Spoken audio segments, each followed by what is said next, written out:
Gara-gara Kang Deddy Mulyadi mengonten, Kang Deddy Mulyadi bisa mengumpulkan 7 miliar untuk membantu korban banjir di Sumatera dan Aceh, kawan-kawan. Dalam waktu yang tidak begitu lama bisa mengumpulkan 7 miliar. Siapa nih yang masih nyinyirin Kang Deddy Mulyadi gara-gara ngonten? Seolah-olah Kang Deddy Mulyadi sebab kontennya jadi citranya itu buruk. Coba lihat manfaatnya nih.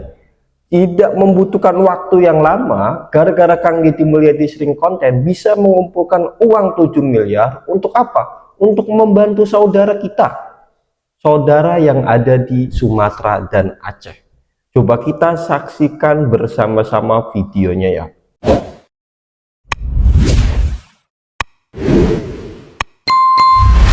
Sini Bu, Ibu ini Ketua Apindo, ini perwakilan Kadin, ini dari Susi R, ini dari Baznas, ini dari perwakilan Pemda. Sini Bu Asisten 3. Sini. Perwakilan Pemda. Kan Ibu kan pegang uang. Ini dari BJB, ini dari kawasan industri mana? HKI ya.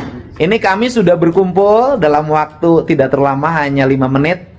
Dan kami bersepakat sudah mengumpulkan uang senilai berapa Bu? 7 miliar ya? 7 miliar rupiah yang akan didistribusikan menjadi barang ke daerah-daerah bencana yang terutama yang belum bisa dijangkau. Dan kami akan charter 2 pesawat Susi Air untuk pengangkutan barang, dan base campnya nanti di Padang. Nanti belanja-belanjanya dari Padang, karena saya sering makan nasi Padang. Nanti saya mau cari nasi Padang yang asli dari Padang, Sumatera Barat, ya kan. Terima kasih ya atas bantuannya, Kadin, Apindo, dan teman-teman Susi Air, Baznas, teman-teman Pemda Provinsi Jawa Barat, BJB, dan HKI ya. Dan semuanya, semoga kita bisa menyelesaikan masalah ini dengan cepat, tepat, dan sesuai dengan kebutuhan warga yang terdampak bencana. Hatur nuhun. Hanya 5 menit saja, KDM dapat mengumpulkan uang 7 miliar untuk disalurkan kepada korban bencana alam. Memang KDM itu satset, ngumpulin Ketua Pindo, Kadin, CTR, Baznas, Bank BJB, dan HKI. Terkumpullah uang 7M. Ayo gubernur yang lain berlomba satset membantu provinsi lain yang sedang terkena bencana. Tidak membutuhkan waktu yang lama ya buat seorang gubernur Jawa Barat, KDM atau yang disebut dengan Bapak Aing, untuk mengumpulkan donasi untuk membantu saudara-saudara kita yang terkena musibah di Sumatera ya. Cuman beberapa menit KDM itu bisa mengumpulkan donasi senilai 7M, 7 miliar. Hebat ya. Seorang KDM itu luar biasa. Maju terus buat KDM. Bangga menjadi warga Jawa Barat dan mempunyai gubernur Jawa Barat seorang Kang Deddy Mulyadi. Dan beliau sendiri akan datang langsung ke Sumatera ya untuk menyalurkan bantuan tersebut. Semoga sukses buat KDM. Pengumuman buat para penyinyir. Kang Eko, Kang Dodi, Kang Cecep dengerin. Bapak Aing mendapat penghargaan, dapat kalung emas. Penghargaan gubernur terbaik dan pemerintah daerah dengan literasi keuangan terbaik se-Indonesia. Bahkan sampai mendunia. Bukan nama. Dengerin, mata kata ma era eta ma anu nyinyir mah Kang Dodi, Kang Cecep, Kang Eko dengerin anu direndahkeun teh, anu dipikang ewa teh, Bapak Aing teh mendapat penghargaan gubernur terbaik dan literasi keuangan terbaik se-Indonesia.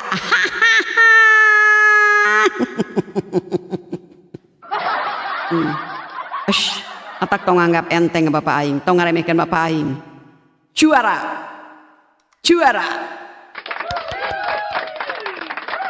Beneran nih Pak, beneran udah tahu biang kerok penyebab banjirnya. Tapi kok gue nggak yakin ya. Kalau emang udah sampai diadakan rapat terbatas seperti di berita ini nih, berarti emang masalahnya harusnya udah urgent banget nih. Tapi seperti yang kita tahu selama ini, informasi-informasi yang diberikan oleh para informan kepada para pejabat atau bahkan sampai Bapak Presiden itu ada yang namanya gatekeeping. Tahu nggak gatekeeping itu apa? Jadi pembatasan informasi. Karena apa? Karena salah satu alasannya adalah biar presiden tidak bereaksi berlebihan. Tapi yang ada informasinya jadi nggak lengkap. Gimana mau penanganannya akurat kalau informasinya aja nggak lengkap? Ya udahlah, kita pray for the best aja buat penanganan banjir dan buat para pejabat jangan pencitraan aji mumpung lu pada. Guys, 65 anggota DPR Sibolga Sumut ya itu Sibolga itu katanya 65 anggota DPR itu menghilang katanya guys. Tapi kalau menghilangnya itu hilang hanyut sih alhamdulillahirobbil alamin gitu ya. Ada anggota DPR 65 itu hanyut terbawa banjir bandang itu mah aku alhamdulillah sekali. Tapi ini jadi itu menghilang gitu ya. Kalau ada bencana alam itu dia menghilang ngumpet guys, bukan menghilang terbawa arus banjir bandang. Tapi kalau itu 65 anggota DPR terbawa arus banjir bandang mah wah senang sekali aku. Senang sekali. Ini yang bajingan tengiknya itu dia ngilang ngumpet. Jadi pura-pura budek gitu ya. Anggota DPR tuh kalau ada bencana alam pura-pura budek. Padahal dengan terjadinya bencana alam kayak gini itu ya anggota-anggota DPR itulah yang suka merambah hutan gunung-gunung dibikin perkebunan sawit, bukankah begitu? Yang menyebabkan jadi banjir bandang itu karena hutan-hutan digundulin, kayunya ditebang-tebangin, ya sama orang-orang yang punya jabatan itulah. Terus rakyat kayak gini yang kena dampaknya akibat keserakahan para pejabat tuh, rakyat menjadi korban keserakahan para pejabat yang menggunduli hutan-hutan gunung-gunung dijadiin perkebunan, pertambangan kayak gitu. Serakah amat sih ya. Dari bencana banjir luar biasa di Pulau Sumatera, lagi-lagi kita diingatkan kalau negara ini udah dikeruk habis-habisan dan di saat yang sama rakyatnya sama sekali nggak menikmati, tapi malah menanggung akibatnya. Loh kok bisa? Benernya ini udah bukan rahasia lagi ya. Kalau selama ini hutan-hutan kita udah banyak banget yang dibabat habis dan kayunya dijual, dan lahannya kemudian dijadikan perkebunan sawit ataupun tambang, dan mirisnya, hasilnya seringkali hanya menguntungkan oknum pejabat dan oligarki, sehingga masyarakat yang tinggal di daerah yang kaya ini, kebanyakan hidupnya tetap miskin-miskin aja ya. Sebagian besar dari kalian mungkin udah lupa, ketika 12 tahun lalu ada kasus seorang oknum bintara polisi yang memiliki rekening isinya sampai 1,5 triliun dari hasil berbisnis penyelundupan kayu dan BBM ilegal di Papua. Kalau 12 tahun lalu satu orang oknum yang pangkatnya rendahan aja korupsinya bisa sampai segitu, apalagi kalau sekarang Dul. Mungkin bencana luar biasa di Pulau Sumatera ini merupakan pengingat dari yang di atas bagi kita semua untuk segera menghentikan eksploitasi alam ugal-ugalan yang utama menghancurkan tatanan ekosistem alam kita, juga sebagai pengingat bagi pemerintah kalau kekayaan alam di negeri ini hendaknya dipergunakan untuk sebesar-besar kemakmuran rakyat. Karena ini semua terjadi nggak cuma di Pulau Sumatera aja, tapi di hampir seluruh pulau di Indonesia ya. Dan hanya satu orang di negeri ini yang punya kuasa untuk mengubah ini semua, meskipun jujur nggak gampang, karena 7 presiden sebelumnya pun masih belum berhasil, karena banyak yang bilang kalau korupsi di negeri ini udah sistemik dan mendarah daging. Di saat saudara kita di Sumatera lagi berjuang hidup mati lawan bencana banjir dan longsor, bisa-bisa ya teman-teman ya, ada manusia yang tega nyari duit haram di atas penderitaan orang lain. Pertama, Starlink, yang jelas-jelas dikasih gratis teman-teman, buat komunikasi darurat di lapangan gitu loh. Malah dipungliin coba, sama oknum sampai 20.000 per jam. Bahkan katanya juga gue sempat ada laporan masuk dari warga di sana, yang dimana katanya ditarifin 5.000 cuma buat 5 menit aksesnya. Ya, akses internet. Padahal ini bantuan kemanusiaan teman-teman, bukan warnet gitu loh. Belum kelar lagi emosi kita di sini, ada lagi kasus muncul. Lagi-lagi dari pengakuan relawan yang niatnya mulia mau pinjem truk buat antar bantuan logistik, tapi malah mengaku dimintain duit 2 juta sama oknum aparat dan 1 juta sama oknum yang katanya wakil rakyat. Oke, aku mau kasih informasi ya. Kemarin itu kami mau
Sumpah ini sakit banget sih, Kepala BNPB minta maaf karena ngomong bisa-bisanya bencana Sumatera hanya mencekam di medsos. Padahal warga di sana lagi bertaruh nyawa kan teman-teman. Sumpah ini fatal banget sih statement pejabat kita. Bisa-bisanya gitu loh. Beliau akhirnya minta maaf teman-teman setelah turun langsung dan lihat sendiri betapa hancurnya Batang Toru dan desa Aek Garoga. Satu pertanyaan Pak, kemana aja? Masa harus viral dan sadar dulu kalau ini darurat beneran? 6 hari setelah kejadian baru bilang saya nggak mengira seperti ini. Saya nggak mengira seperti ini. Bayangi teman-teman. Tolonglah Pak, empatinya itu nomor 1. Kalau urusan nyawa, urusan rakyat terus diutamakan. Jangan pernah ngeremehin penderitaan rakyat cuma karena kalian belum lihat langsung gitu loh. Kita bakal pantau terus teman-teman, janji kekuatan penuh ini beneran nyampe merata atau enggak. Menurutnya gimana? Tetap kawal ya, pray for Sumatera.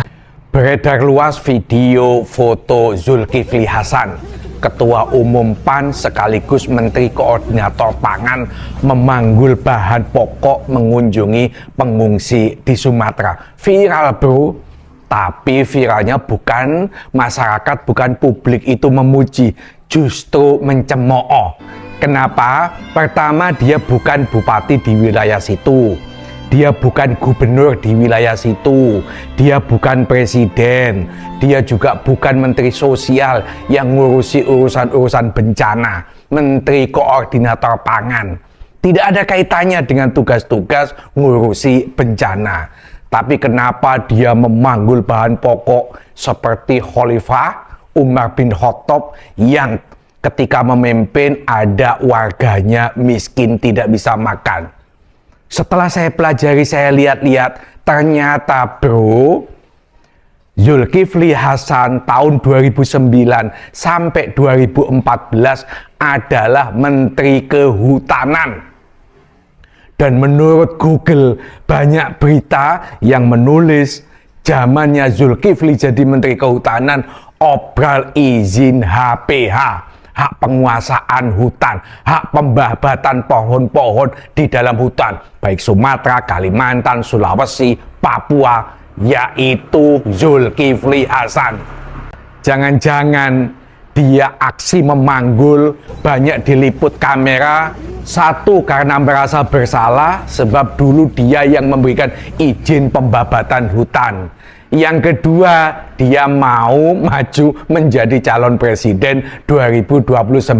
Jadi bikin aksi pemimpin yang merakyat, dipanggul sendiri. Tapi nek jarene wong, kalau sudah dasarnya tidak dipercaya, yaitu dianggap aksi pencitraan.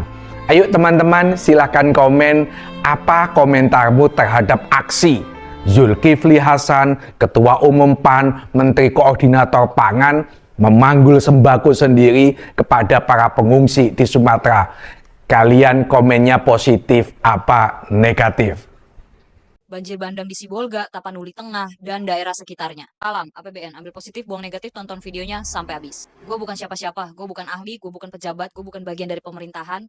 Gue cuma rakyat biasa yang bisa bantu bersuara. Dan gue percaya kita sebagai rakyat itu pasti bisa menolong dengan membawa perubahan. Dengan bersuara, semoga dengan harapan pemerintah mendengarkan seluruh keluh kesah masyarakat, dengan bikin pemerintah tahu dan sadar bahwa kita rakyat tidak tutup mata. Kadang gue suka mikir, dalam suatu negara, itu yang benar-benar dijaga itu siapa sih? Rakyat? Atau kepentingan segelintir pihak? Gue tahu ya, namanya bencana alam ya bencana alam, rencana Tuhan, kita semua nggak ada yang tahu. Tapi permasalahannya, negara kita ini terlalu sering mendapatkan bencana alam. Tsunami iya, longsor iya, banjir tahunan iya, banjir 5 tahunan iya, banjir kiriman iya. Secara logika gue sebagai orang awam dan rakyat biasa ya, seharusnya negara kita ini bisa menyediakan elektronik atau alarm bencana lah. Gue berharap banget ya, semoga pemerintah kita itu mengerti bahwa kita bersuara, kita marah, itu bukan karena kita juga benci sama pemerintah, bukan karena kita sensi sama pemerintah, bukan karena kita tidak percaya terhadap pemerintah. Tapi kita marah juga terlalu banyak nyawa yang melayang, terlalu banyak anak yang menjadi yatim dan piatu, banyak rumah, harta benda yang hilang, longsor,